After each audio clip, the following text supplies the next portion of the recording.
हरि ओम श्रीमान महागणाधिपतये नमो नमः।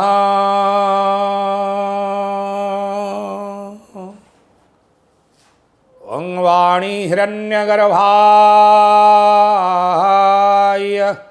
नमो नमः।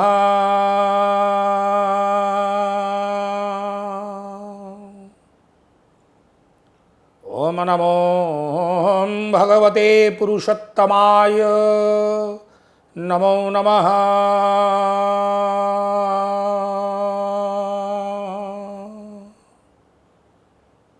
ओम मातृपितृचरणकमलेभ्यो नमो नमः।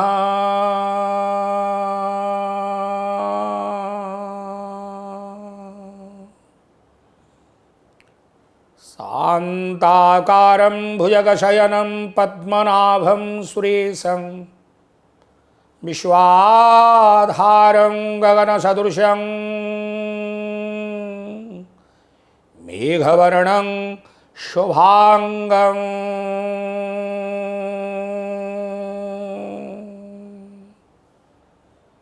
लक्ष्मीर्कान्तं कमलनयनं योगिर्विद्यानगम्यं वन्देर्विष्णुर्भवभयहरं सर्वलोकैकनाथं।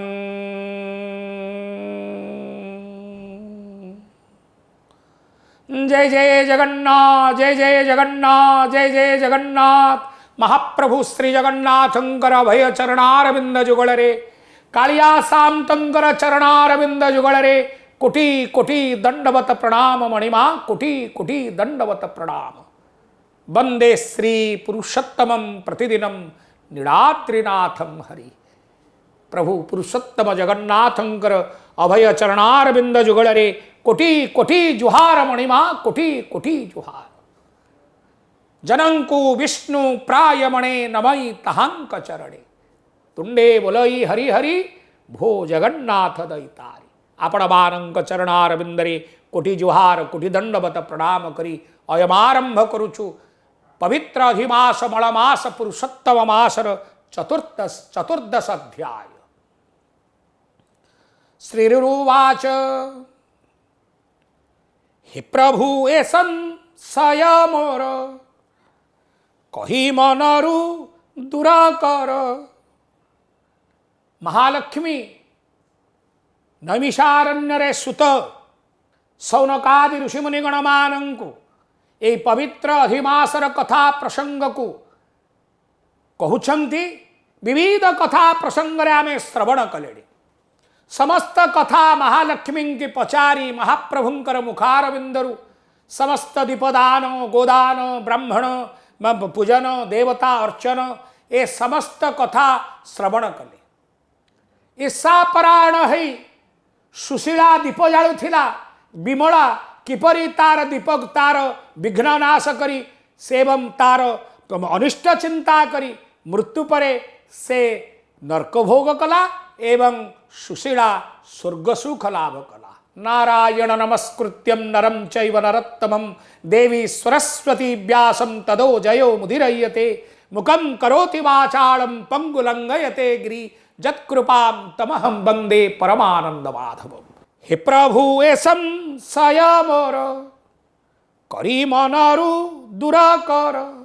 महाप्रभु पचारिले कहले कौन माँ हे पद्मालय मनरे जहाँ थिला संशय सबु दूर हला ना, आउ कौन बुझिबा को अछि, आउ कौन मन भितरे रही जाइछि संशय। माँ कहले ना ना ना, मो मन भितर अनेक संशय रही। ए समस्त संशय मन भीतर दूर न हला पर्यंत मु संतुष्टरे जीवन यापन करि पारिबे नाही, संतुष्टरे एकाग्र भाव रे मु बसी पारिबे नाही। संतुष्ट एव पुरुषस्य परम निधानम, सर्पां पिबन्ति पवनम न च दुर्बलास्ते। साप से पवन आहार करी मध्य निजकु दुर्बल मन करे ना।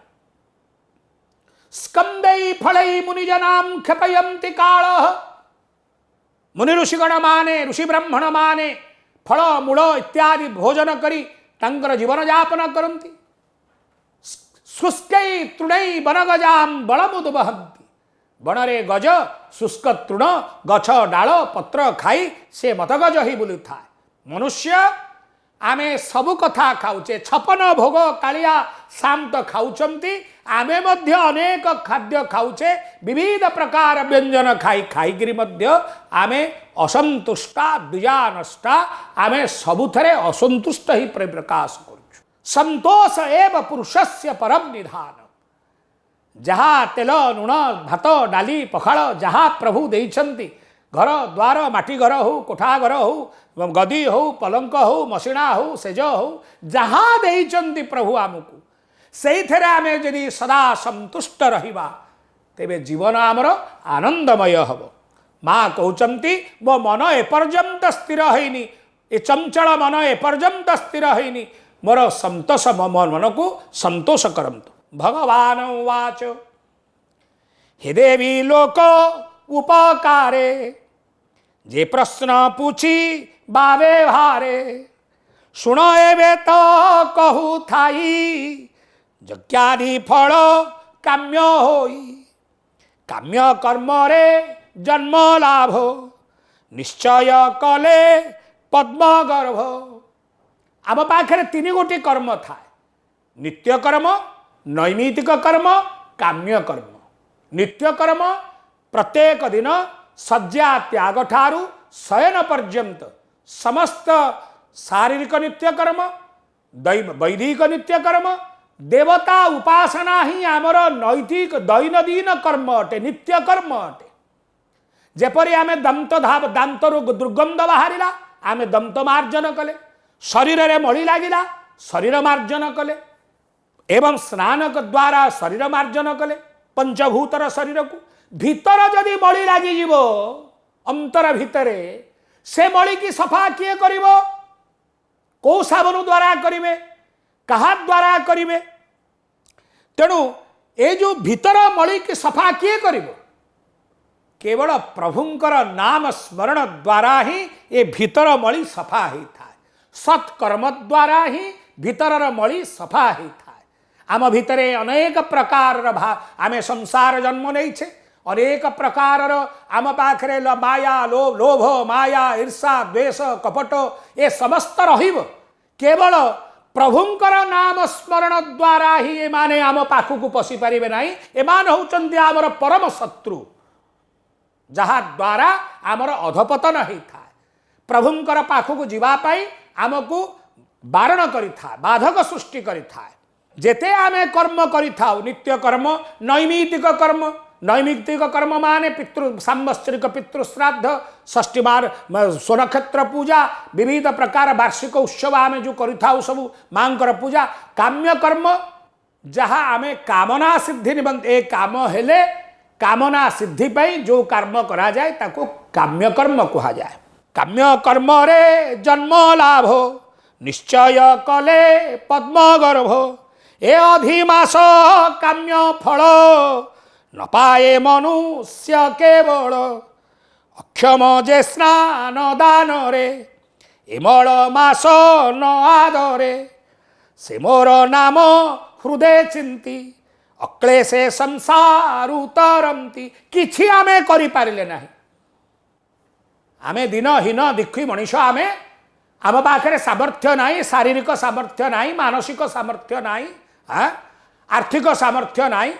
आमे कौन करिबा? आमे स्नान करि पारलेनी, किए कौन करिबा ना? यदि किछि न करि पारुचंती भगवान कहउचंती हे पद्मालये, केवल मोरी नाम को ही तमे स्मरण कर, नित्य स्मरण कर।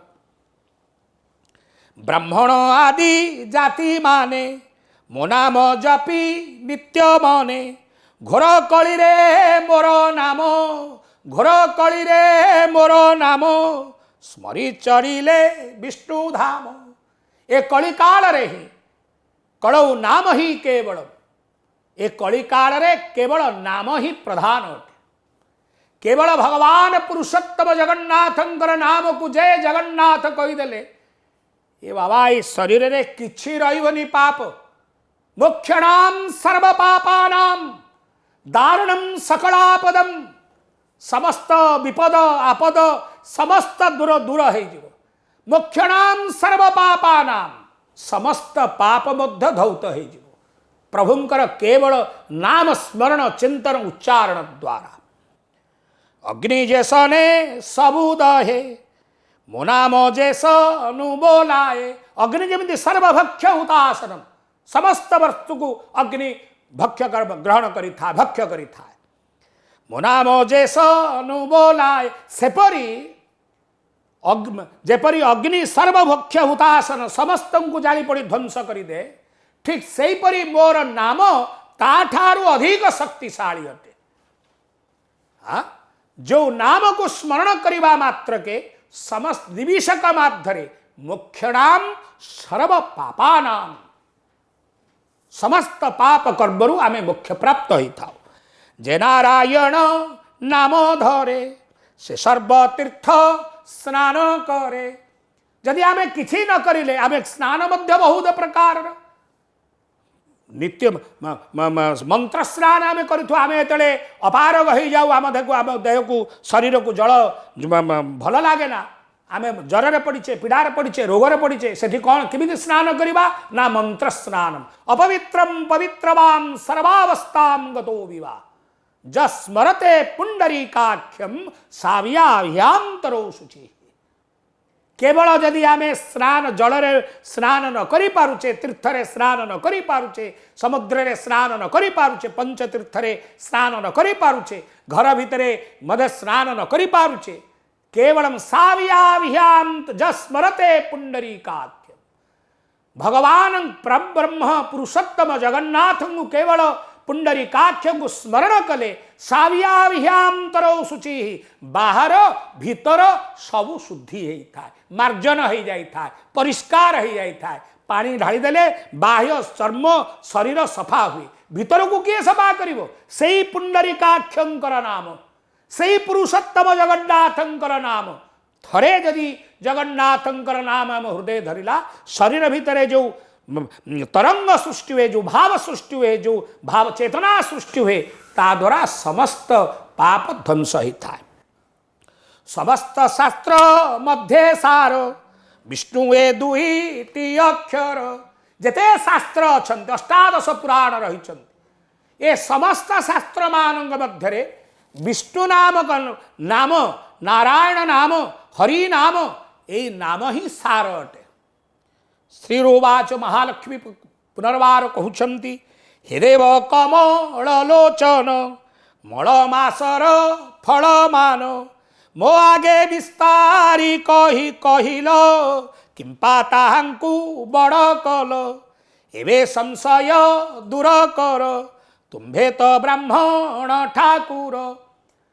महात्मा कहउछंती जगज्जननी महाप्रभु चरणारविंदरे कहले प्रभु मोर अनेक मनर कथा को आपण विविध प्रकार भाव रे संशय दूर कले तेणु तुम्हें एबे वर्तमान मु कौन करिबी ना विष्णुरवाच सुन सागर कन्या एहि श्रेष्ठ तपस्या जहा कही आदरी ए संसारे नर अंतरे लभ ई उद्धार से धर्म फल कहू थाई से धर्म फल कहू थाई संसार उपकार पाई। कहले हे जगत जननी संसार कल्याण निमंते लोक कल्याण निमंते ये जेते जहाँ संसार भगवान सृष्टि करिसंती केवल लोक कल्याण करिबा निमंते जीव कल्याण जीवे दया यदि जीव प्रति दया भाव न रहिला आउ सबु नष्ट हो गला। ए जहाँ तुमको कहूची जहाँ की संसार कल्याण पाई मानव जातिर कल्याण पाई सारा तेल लुण संसार करुथिबा परिवार वर्गर कल्याण पाई समाजर कल्याण पाई मु तुमको कहूची। अन्नरु जीवर जीवन देवंक तृप्ति से ही अन्न अन्न प्रतिष्ठिते प्राण अन्नरु ही जीवन प्राण संचार होता है। जेपरी सत्य जुगरे मज्जागत प्राण सत्य जुगरे अस्थि भितर जो मज्जा थाए से मज्जार प्राण थाए।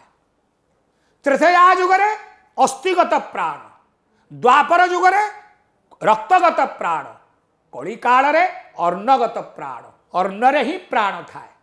अन्नदान और ब्राह्मण भोजन महा ये समस्त करने द्वारा ये से अन्न आपण जानती ये अन्न विश्व को समग्र कालिया शांतर देश उड्र देश ओडिया जाति ओडिया ओडिशा देश सारा विश्व को ये अन्न प्रदान करिछि। प्रथम विहीन विहन चाउल धान ये ओडिशा ही उत्पत्ति होता जगन्नाथ देश ही उत्पत्ति होता एवं से अन्न खाइले ही संसार रे आमे बंचिक रहिबा आमर शरीर भितर प्राण संचार हम दि चार दिन आम न खाइबा गोड़ हाथ पाटी नाक आखि पाटी सब सुखीजीव गोटे दिन उपास एकादशी की द्वादशी कला को आम हताश होचे राति पाइले कौन खाइबा बोली डहल विकल होचे हाँ जागर फागर जो उपास पड़ला माने गोटे चिंता पड़ जाउछ कारण अन्न न गले आम प्राण रहिबो किपरि अन्न रु जीवन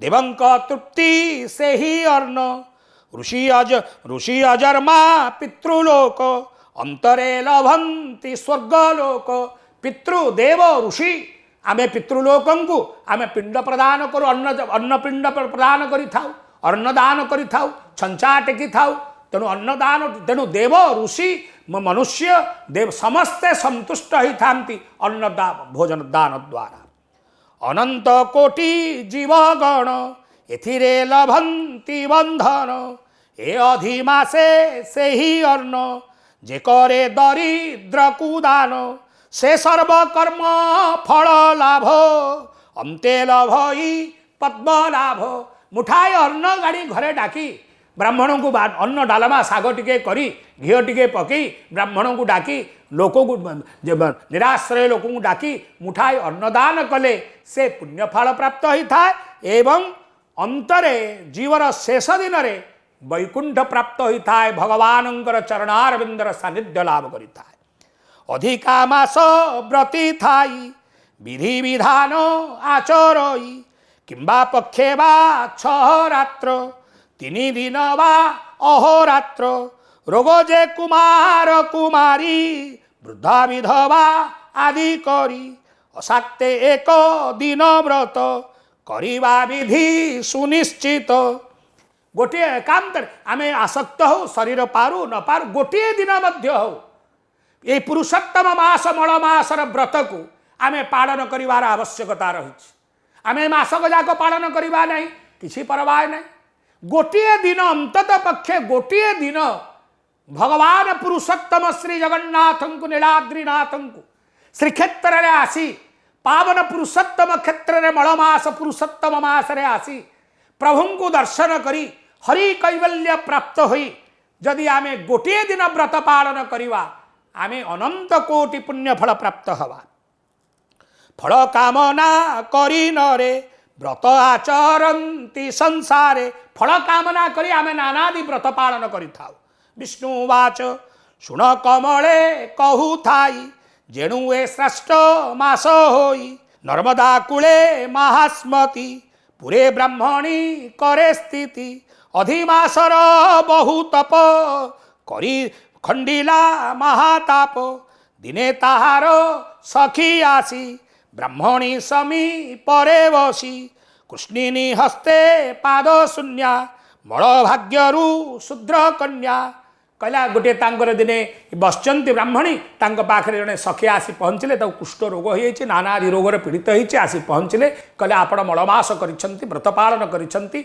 आपण गोटे दिन मते पुण्यफल दिंतु मोर रोग वैराग्य ए महान पापरु मु खंडित मुक्त पाइबी प्रदान कले मोर पाप क्षय होइब कल्प कल्प हे माँ तमें यदि गोटे दिन मते तुम व्रतर फल मते दब तेबे मु कल्प कल्पांत पर्यंत मोर पाप क्षय हम शुणी से कुष्टि निवचने तपसी सत्य कला मने अधिमासरु एक दिन पुण्य मु देवी नहीं घेन कहले गोटे दिन मु तुमको अधिमासर पुण्य फल दउची एवं ताहा धरी तमे जाओ पुण्य शेष मही तले पुणी जन्मिला विप्र घरे काशीनाथंकर कन्या होई काशी रे थिला भोग पाई अंतरे शिव लोके वास जाबत चंद्र रे प्रकाश अद्यपि तही करी ठाव पुचन्ति देवता मानव कहन्ति विप्र नारायण रहस्य ये पद्म पुराण लक्ष्मींग प्रश्न अनुगत विष्णुंक मुखरु भकत इति श्रीमद पद्म पुराणे मलमास पुरुषोत्तम महात्म्यम चतुर्दश अध्याय भगवान श्री पुरुषोत्तम देवस्य भय चरणारविंद जुगले समर्पणमस्तु। जगन्नाथ जगन्नाथ जगन्नाथ रक्ष मां जगन्नाथ जगन्नाथ जगन्नाथ पाहि मां रक्ष मां जगन्नाथ रक्ष मां जगन्नाथ रक्ष मां जगन्नाथ जगन्नाथ जगन्नाथ रक्ष मां।